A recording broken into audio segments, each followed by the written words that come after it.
tu veux, qu'on peut considérer qu'avec tout le bois mort qu'il y a ici, on en a facilement pour 30 ou 40 ans à se chauffer au bois.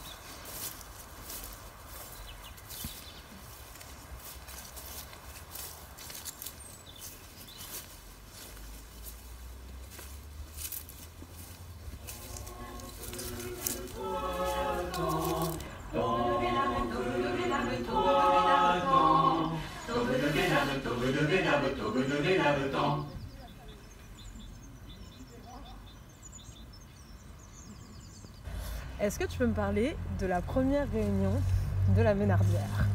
De comment ça s'est créé le projet au final? Ah ben, la première réunion, elle a été c'était le 3 juillet 2018. D'accord. Nous avions fait un appel en disant dans la Gazette, en disant maintenant qu'on est vieux, qu'on a... qu'est-ce qu'on va devenir? Est-ce qu'on va jeter l'éponge? Est-ce qu'on va cesser d'être actif? Est-ce qu'on va se reposer sur nos lauriers? Partir au bord de l'eau, au Maroc par exemple, en se faisant bronzer pour le reste de nos jours? C'était assez consternant. Donc, qu'est-ce qu'on va faire de notre vie? Quel sens on va donner? Parce qu'on a donné du sens à notre vie jusqu'à maintenant, on ne va pas s'arrêter en si bon chemin. Donc, voilà. Et on a écrit un éditorial. Il serait une fois une belle maison, un château, pourquoi pas. Si on mettait tous nos moyens ensemble, on arriverait effectivement à vivre dans un endroit très beau, mais qui ne serait pas fermé sur lui-même, qui serait ouvert aux autres. On a décrit en fait ce que tu vois maintenant. Et tout le monde s'est mis à rêver. On a vu un film qui s'appelait « Et si on vivait tous ensemble ?» où on voyait Claude Rich arraché de l'EHPAD par ses copains qui ne voulaient pas le laisser finir tout seul. Et voilà, donc Jane Fonda, en fait, on a toujours été très influencés par le cinéma. Et tous les gens qui sont venus là se sont dit, mais à propos, c'est pas si stupide. On était allés visiter une grande maison, un château ensemble. Ils se sont dit, mais si on achète un truc qui vaut 1 million et qu'on est 15, ça nous fait, alors qu'on ne pourrait pas s'acheter une maison à nous tout seuls, là ça rend complètement la chose accessible. Et donc voilà. C'est une sorte d'attirance réciproque. Je me rappelle que quand je suis rentré là, j'ai senti comme un appel. Un peu comme cette maison donc, qui a vécu quand même longtemps. Elle se cherchait des héritiers. Et je pense qu'elle nous a entendu parler, elle a entendu les premières réunions qu'on a fait ici. Et je sentais qu'elle pensait, ceux-là sont les bons. Peut-être pas tous, parce qu'on ne sait quand même pas ce qui peut se passer. Mais objectivement, je sentais qu'elle pensait ça. Un appel puissant, si tu veux, à se trouver, je ne vais pas dire des maîtres, quoi, mais à se trouver en communion avec des gens, quoi. Ben, cet endroit, il s'est un peu imposé à nous, c'est-à-dire que on était préoccupés par l'ouverture de Bordeaux Rouge et on n'a pas eu le temps de s'en occuper. Et c'est Marie-Claire et puis Joël qui ont vraiment travaillé, qui ont cherché des maisons. Elles ont joué un rôle très, très déterminant, parce que on n'était pas tout seul, loin de là.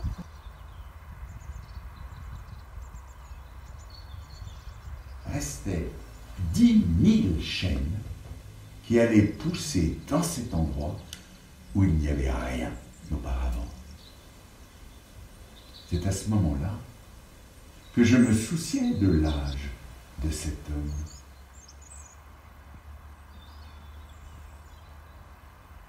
Pourquoi tu as eu envie de rejoindre le projet de la Ménardière?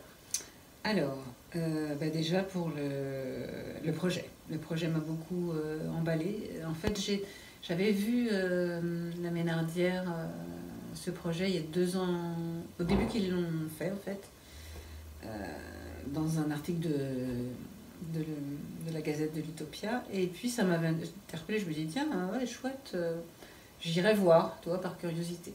Mais à cette époque-là, voilà, c'était juste comme ça. Et puis, la vie a fait que ma situation a changé. Et du coup, j'étais à la recherche désespérément d'un nouveau projet de vie. En fait, quand je suis venue ici, là, je me suis dit, je vais venir voir. Et puis voilà, je ne savais pas à quoi j'allais m'attendre. Et en même temps, je me disais, j'irai voir ailleurs s'il y a d'autres projets. Voilà, la Ménardière. Du coup, c'est parce que j'ai été embauchée l'année dernière que j'ai pu découvrir cet endroit. À ce moment-là, j'avais 22 ans, donc été 2022. Et cette bande de vieillards choisit ensemble d'engager une jeunette comme ça. Et en fait, ça me questionne tout de suite sur ce rapport intergénérationnel qui pose alors beaucoup de problèmes parce qu'on est à peine sorti du Covid et encore, c'est dire si on est sorti. Alors on a fait après, on a commencé à faire des réunions, on est partis en week-end tous ensemble, il y a 22 personnes, 28 personnes qui sont parties en week-end. On ne se connaissait pas, on a fait des jeux ensemble, voilà comment on voit la suite. Et tous ceux qui étaient là étaient à peu près d'accord avec le fait qu'ils n'allaient pas avoir une vieillesse inactive et puis que la vieillesse, d'après tout, qu'est-ce que c'est sinon la continuation de la jeunesse. Voilà, c'est une étape comme une autre, on n'allait pas se laisser abattre pour si peu. Et donc on a tous parlé à tour de rôle et ce qui était vachement intéressant, c'était que on envisageait tous, voilà, on va s'accompagner et on fera le bal des finissantes, ce sera plus le bal des débutantes, ce sera le bal des finissantes. On se tiendra la main jusqu'au bout, jusqu'à ce qu'on se voyait dans le soleil vert déjà, tu sais, avec la musique de Beethoven. Et puis voilà, et on s'accompagnerait jusqu'au bout, quelles que soient les difficultés, puisque ce qu'on va faire, ça va être une coopérative, un pour tous, tous pour un. Enfin, c'était une très jolie histoire. Voilà, et puis ça a été beaucoup plus compliqué que ça.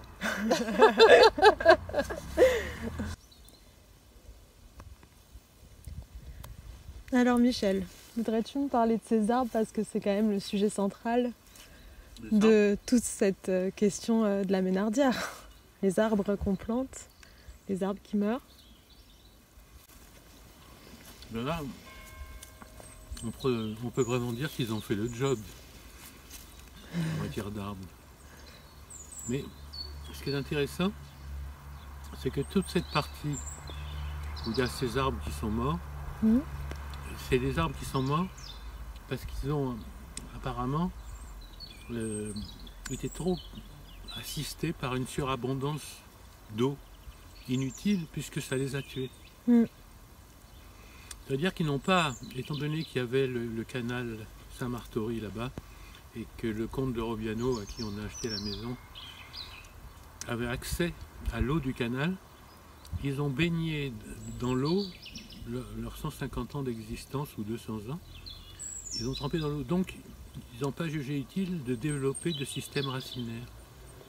Mais quand on a acheté la propriété, on a perdu ce droit à prendre l'eau du canal de Saint-Martory. Et du coup, ces arbres se sont retrouvés privés d'eau au mois de juillet et août, à un moment donné où ils en avaient le plus besoin. Voilà. Et ils sont donc morts, il y en a à peu près une vingtaine qui sont morts. Alors que ceux qui étaient loin de cette abondance d'eau, ils ont continué leur vie comme si de rien n'était. Après, il fallait tester la cohabitation. Ça, c'était autre chose. Je suis venue passer un mois. Parce que je me suis dit, en un mois, tu peux voir s'il y a des choses vraiment qui sont rédhibitoires et que tu peux pas, qui ne vont pas, quoi. Et ce mois, ça a été assez épique parce qu'en fait, je suis arrivée, j'avais bien senti qu'il y avait des tensions. Mais là, j'ai assisté à des réunions, j'ai vu que c'était des choses lourdes avec de la souffrance pour tout le monde. Alors ça m'a un peu... je suis assez sensible à tout ça, donc ça m'a un petit peu retourné. Et il y a même une nuit, il y a eu une réunion très, très agressive, vraiment où c'était lourd. Et bon, la nuit, j'ai pas dormi, je me suis dit, bon, qu'est-ce que je fais? Je reste ou je m'en vais? En plus, on a eu une fuite de fioul, la cuve s'est percée, on s'est retrouvé le deuxième hiver sans chauffage. Qu'est-ce que je dis, le deuxième, c'était le premier.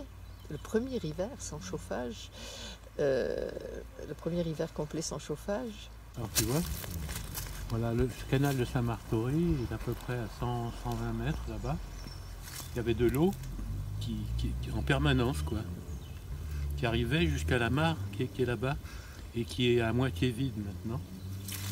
Et voilà, c'est un arbre qui a peut-être 250 ans, ça. Voilà ce qu'il en reste. Et tout cela, alors là, il y a ceux qui vont repartir parce que c'est bientôt le printemps, mais il y a des dizaines d'arbres là qui sont condamnés effectivement à disparaître.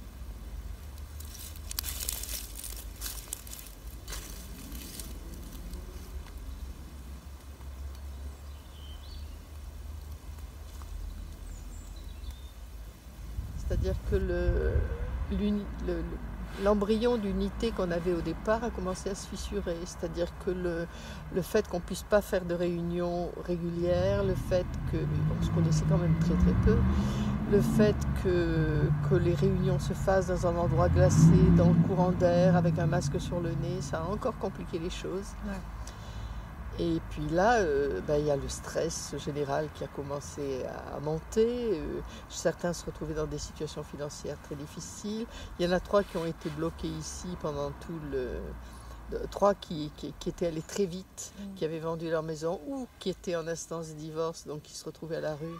Donc il y en a 3 qui se sont retrouvés à habiter ici de façon assez précaire.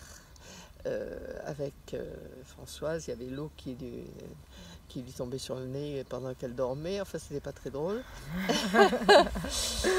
Mais ça m'a interpellé. Je me suis dit, puisqu'on vient de voir Runaway Train, faire la vie dure aux gens, ça peut aussi les endurcir terriblement et ça leur permet de survivre. Tu vois.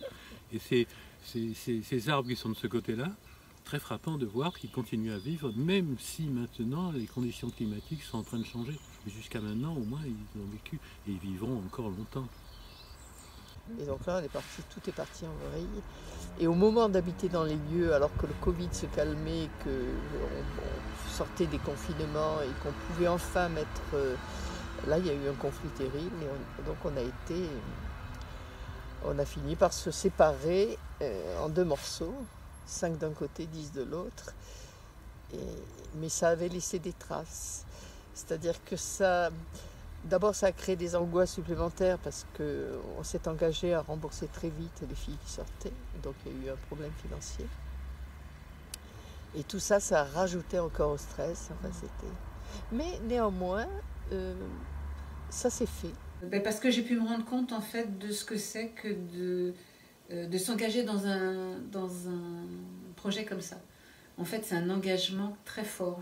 Et je pense que la souffrance de tous vient de là parce qu'ils se sont tous engagés vraiment à fond dans ce projet-là. Et le fait de voir que ça n'arrive pas, qu'il y a des échecs, qu'il y a des choses qui font qu'ils ne peuvent plus cohabiter, c'est très dur à vivre. Parce qu'ils ont investi beaucoup d'eux-mêmes, beaucoup...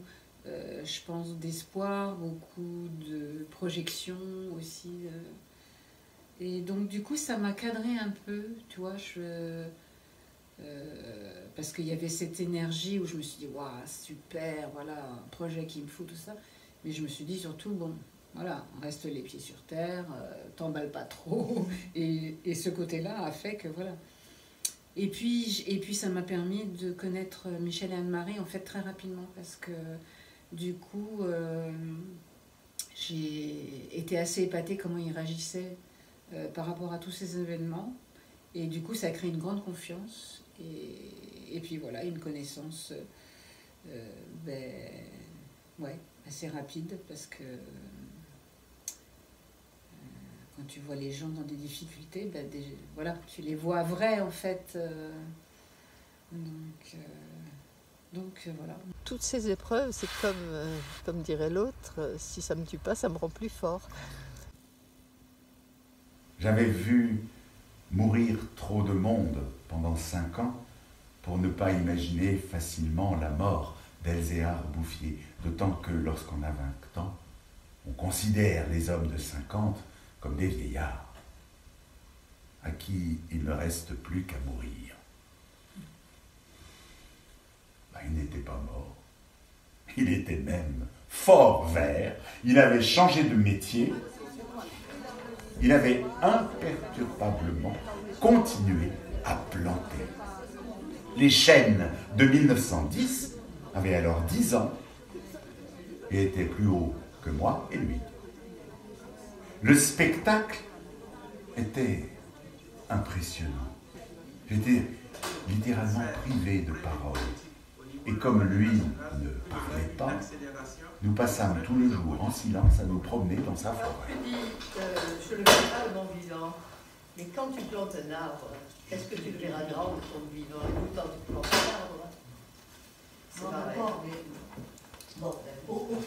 Si on y arrive, tant mieux. Si on n'y arrive pas, c'est les autres qui arrivent.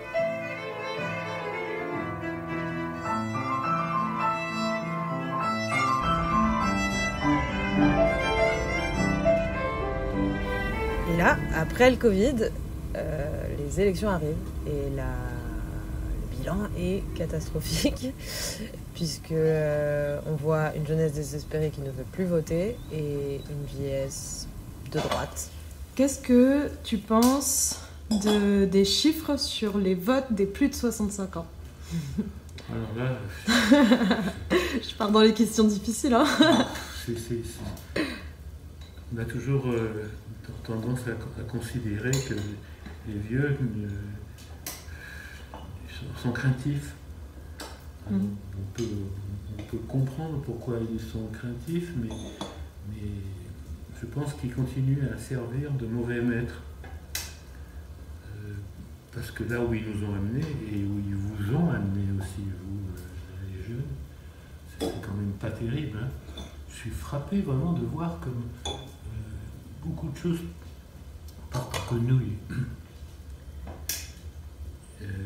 Qu'on voit nos services de santé, quand on voit qu'on est obligé constamment de faire appel à des associations pour assurer effectivement que les vieux et les jeunes, je pense aux étudiants qui n'ont même pas les moyens de s'offrir le restaurant universitaire, c'est absolument effarant, quoi. Enfin, en février 2023, Macron annonce sa réforme des retraites. Des questions se posent alors, puisqu'en fait, on va reprocher la paresse à la jeunesse et la facilité à la vieillesse. Et c'est à ce moment-là que tout bouillonne. Et je vois à la télé la jeunesse et la vieillesse rassemblées dans les rues ensemble pour lutter face à un problème qui ne les concerne que de loin. Et à cette vision, finalement, je me dis, comment ça se fait qu'on se retrouve dans un constant mépris intergénérationnel alors que de toute évidence, on a toutes les forces pour lutter, ensemble. Et cette séparation, je la questionne et j'aimerais la résoudre en commençant par une première action, ce serait de finalement s'écouter. Qu'est-ce que déjà tu penses du mot vieux ? J'ai l'impression que c'est un grand débat. À vrai dire, je n'en pensais pas grand-chose parce que je ne m'étais vraiment jamais senti vieux. C'est une expérience nouvelle. On ne se sent pas vieux en naissant, on ne se sent pas vieux quand on est adolescent, quoi. Ça m'est venu parce que j'ai lu un article dans Le Monde qui titrait tristement « La France maltraite ses vieux et cela ne va pas s'arranger ». Pour qu'on ne soit pas rejeté dans le purgatoire des EHPAD, qu'est-ce qu'on peut inventer pour continuer à vivre en apposant notre marque sur la société, notre parole dans cette société? Et je m'étais dit à ce moment-là, mais on va nous maltraiter. Je veux dire, il est probablement temps de réagir. Mais comment réagir? Il n'était pas sorti encore le scandale Orpea, quoi. On disait seulement que c'était vraiment... Et pour l'avoir vu pour mes parents, je sentais bien que ces lieux-là n'avaient rien de festif, quoi. C'était vraiment la dernière étape, quoi, le point final à une existence. Et quand j'avais amené mes parents en maison de retraite, la première chose qui m'avait frappé, c'était qu'en traversant ces couloirs, j'ai vu sortir une femme, une vieille femme affolée qui était venue vers moi et qui m'avait dit « monsieur, venez m'aider, mon mari est tombé. Alors je l'ai suivi et je suis arrivé dans ce qu'était leur chambre et j'ai vu un vieux monsieur qui était là tout nu, qui se débattait comme ça et elle n'arrivait pas à le relever parce qu'il était assez corpulent. Donc je l'ai aidé. Alors je lui ai dit mais vous n'avez pas sonné, enfin, il n'y a pas quelqu'un qui vient dans une situation comme celle-là. Et elle m'avait dit mais il n'y a personne. Dans l'après-midi, il n'y a personne. Et parfois même la nuit, on ne répond pas à nos sollicitations. Je pense que si les vieux sont marrants, ils font des choses drôles, ils sont vivants, on a beaucoup plus de plaisir à aller passer du temps avec eux que s'ils sont enfermés dans un endroit triste où ils ne font rien, où ils se considèrent qu'ils sont trop vieux pour faire quoi que ce soit. À partir du moment où on est vivant, on attire la vie. C'est-à-dire que dans ce genre de lieu, tout se resserre progressivement. Il n'y a plus de place pour la vie, il n'y a plus de place, j'allais dire, même pour l'intelligence. Et l'intelligence et la vie, mais ça se cultive au quotidien. À partir du moment où on arrive dans un lieu comme celui-là, il n'y a plus de culture de ce genre-là. Et à partir de ce moment-là, on est mort, quoi. Michel, à mon sens, vient d'évoquer une once de solution. La culture. D'ailleurs, la Ménardière, c'est pas seulement un habitat partagé pour personnes âgées, c'est un lieu de culture, ouvert à tous, où se passent des événements tels que des concerts, des projections, des lectures, des discussions. Et c'est un endroit où on se rassemble.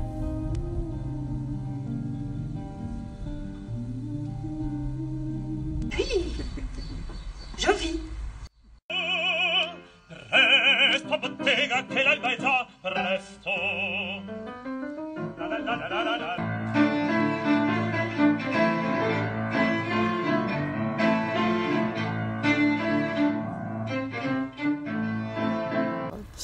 Mais malgré tout, ça a continué. Et puis il y a d'autres personnes qui sont arrivées de l'extérieur. Il y a une certaine Lola qui est venue nous aider pour les festivités 2022. On a fait des rencontres extraordinaires. On s'est aperçu qu'en fait, à force de communiquer, à force de parler de ce qu'on faisait, on s'est aperçu que d'autres cherchaient la même chose, se posaient des questions. Qu'est-ce qu'on va faire? C'est pas parce qu'on vieillit qu'on va s'arrêter de vivre. La notion de retraite, c'est une notion très relative. Parce que déjà, il y avait le côté culturel, moi qui correspondait à quelque chose que j'avais toujours eu une envie dans ma vie. J'avais toujours eu un rêve de créer un lieu culturel ouvert à tous. Donc ça répondait à ça. Et puis il y avait, alors ce qui était aussi important, c'est le projet politique. C'est-à-dire quelque chose qui soit transmissible et qui puisse servir d'exemple. Et on a rencontré Roberto Tricari et sa compagne qui, pareil, se disaient voilà, il va falloir qu'on arrête de faire des tournées de ciné-concerts. Mais après tout, est-ce que ce ne serait pas une solution de rejoindre un groupe qui fait un habitat partagé pour continuer jusqu'à la fin de notre vie à faire de la musique, à faire des choses qui apportent aux autres et qui nous apportent à nous aussi, et qui sont un moyen d'échange.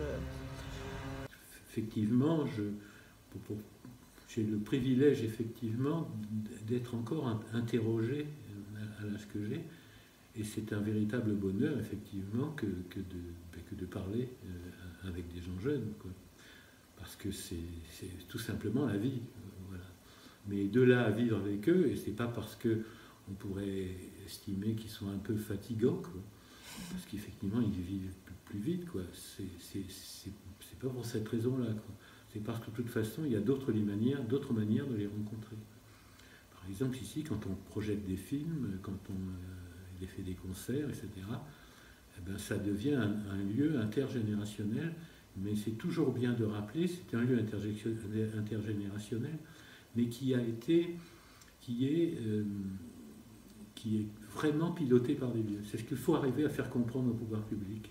Ne vous privez pas des vieux, parce que quelque part, les vieux peuvent beaucoup pour les jeunes, et les jeunes eux-mêmes peuvent beaucoup pour les vieux, parce que c'est la vie, effectivement. Donc on a rencontré Roland et Marie, par exemple. On a rencontré les gens du CNAV à Paris, le Conseil national autoproclamé de la vieillesse. Autant de gens qui disaient vieux, on est vieux, mais on est vivant. Et on veut imposer notre marque, on ne veut pas être passif, on veut que rien ne soit décidé pour nous, sans nous. Voilà, donc c'est d'ailleurs le slogan du CNAV, rien pour les vieux, sans les vieux. Et ben là, j'ai l'impression de transmettre une ouverture à la culture, en fait. Et puis j'espère que ça va être... Là, justement, je me faisais une réflexion ces derniers jours, c'est qu'on a installé ces samedis de la Ménardière, on a diffusé notre petit programme donc, aux gens qui sont sur notre mail, voilà, j'en ai parlé à la bibliothèque.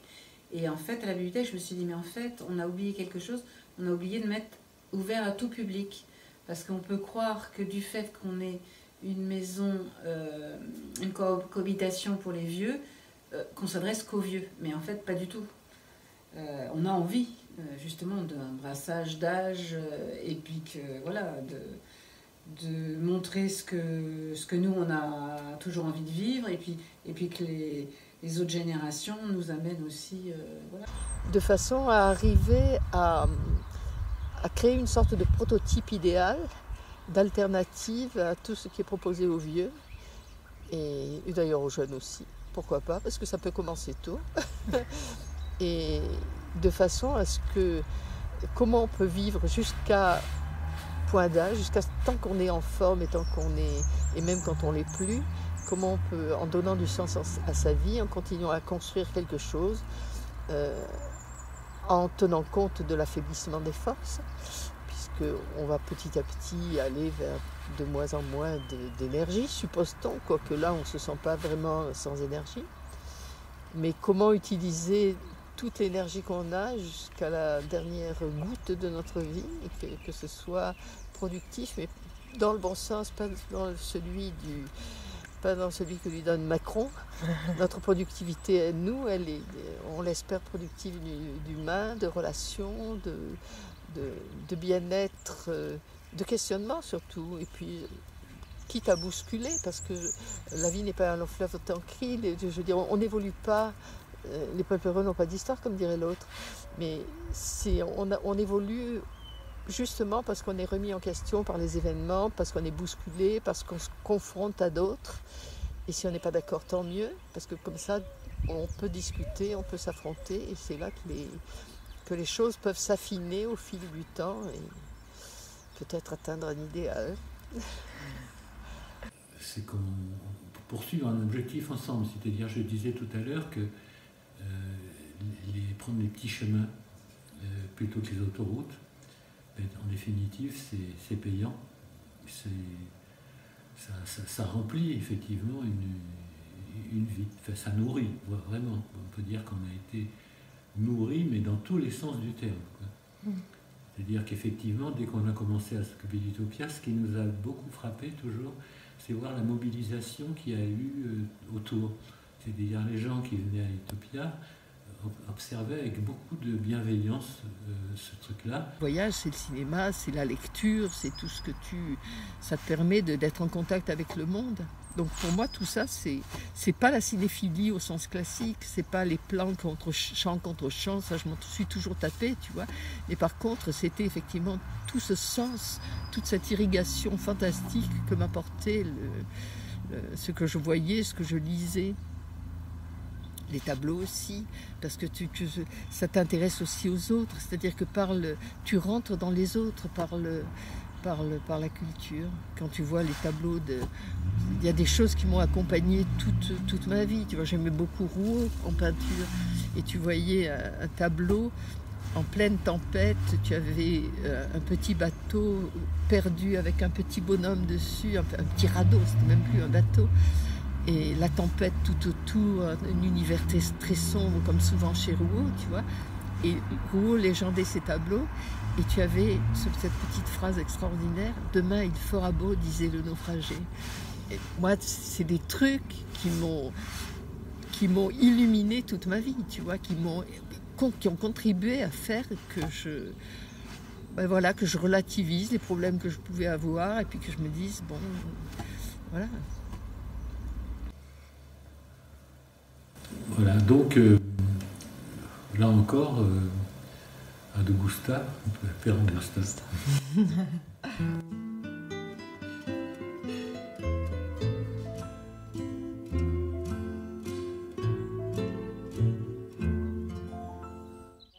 Est-ce que vous auriez une idée d'une chanson?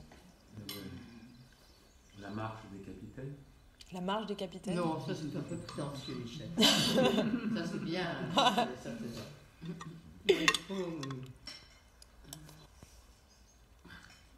On va pas choisir Léo Ferré quand même. J'aime bien Sylvestre. Ah, je connais pas. Alors, J'aime les pas gens trop, qui enfin, je connais doutent. pas trop. Exactement. Les gens qui trop écoutent. Le cœur se va danser. J'aime les gens qui disent, puis qui se contredisent, ils sont se dénoncer. J'aime les gens qui parlent, que parfois ils me semblent capables de bouger. J'aime les gens qui marchent moitié dans leur godasse et moitié à côté. Ah oui, oui, oui. J'aime leurs petites chansons, même s'ils passent pour des cons. Comme ça pourrait être pas mal. Non, je trouve, parce qu'il y a un côté modeste là qui est sympa. J'aime ceux qui paniquent, ceux qui sont pas logiques, enfin, pas comme il faut. Ceux qui, avec leur chaîne, pour pas que ça nous gêne, font un bruit de grelot. Ceux qui n'auront pas honte de n'être au bout du compte que des ratés du cœur. Pour n'avoir pas su dire, délivrez-nous du pire et gardez le meilleur. J'aime leurs petites chansons, même s'ils passent pour des cons. J'aime les gens qui n'osent s'approprier les choses, encore moins les gens. Ceux qui veulent bien être qu'une simple fenêtre pour les yeux des enfants. Ceux qui sans oriflamme et daltoniens de l'âme ignorent les couleurs. Ceux qui sont assez poires pour que jamais l'histoire leur rende les honneurs. J'aime leurs petites chansons, même s'ils passent pour des cons. J'aime les gens qui doutent mais voudraient qu'on leur foute la paix de temps en temps, et qu'on ne les malmène jamais quand ils promènent leurs automnes au printemps. Qu'on leur dise que l'âme fait de plus belles flammes que tous ces tristes culs, et qu'on les remercie, qu'on leur dise en leur cri merci d'avoir vécu, merci pour la tendresse, et tant pis pour vos fesses qui ont fait ce qu'elles ont